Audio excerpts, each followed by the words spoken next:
Welcome to your Monday Morning Pearl. I'm Steve Keck. Today, we're going to continue our conversation around a few management tricks to help you get what you need out of your team. We've all done it where we've set someone on a path, hoping that they'll take the reins and go for it, and then you find out later that they just didn't do the job that you asked them to do, and it gets so frustrating.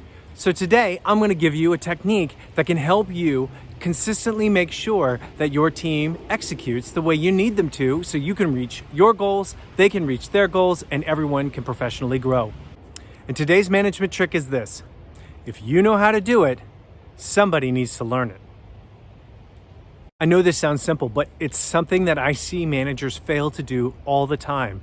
They usually end up saying things like, "I'll just take care of it. I got this." And they stop helping their teams grow. This is truly a mindset that I took on the first time I became a manager, and I found it to be extraordinarily successful.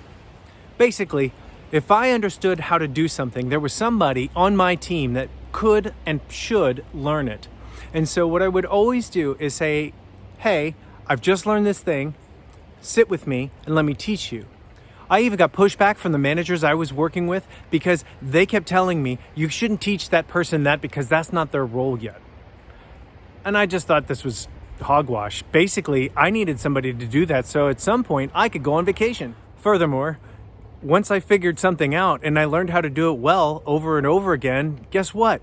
I didn't want to do it anymore. I wanted to take on a new challenge. So I had this habit of consistently growing people into the role that I was currently doing. The real trick to this management technique is this: you will identify and attract the kind of curious people who are interested in consistent challenge in their professional lives.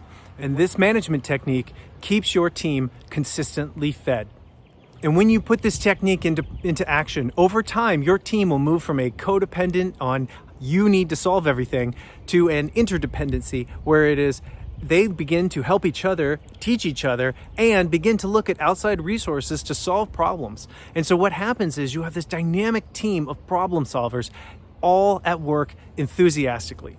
The teams I managed constantly were the ones other teams would call for information. How do you do this? How do you get this done? And that was true even if I was on vacation or out of the office. It allowed my team to consistently prove that they were capable of running the place.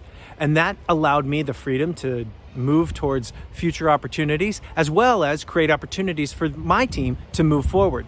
They often managed other teams right after they worked with me for the first 6 months because I taught them how to do the job. Don't be greedy with your knowledge. Transfer it as far and wide as you can within your team, because what will happen is you will create a force in the environment of your company that they will begin to see and recognize from upstairs and all around, where they can go, "These people get it done." So here's your homework this week. Find someone who needs to learn some things that you already know on how to execute. Teach them. Take the time and let them demonstrate their enthusiasm and curiosity so that you can begin to rely and be interdependent on all of the people that you work with. If there's something that you know, there's somebody who needs to learn it. So get in the game and get them involved and learn how to create an environment that thrives. If you or your team need a dynamic shift in the way you execute, reach out to us. We love helping sales teams thrive. You can find us on our website or one of our social channels.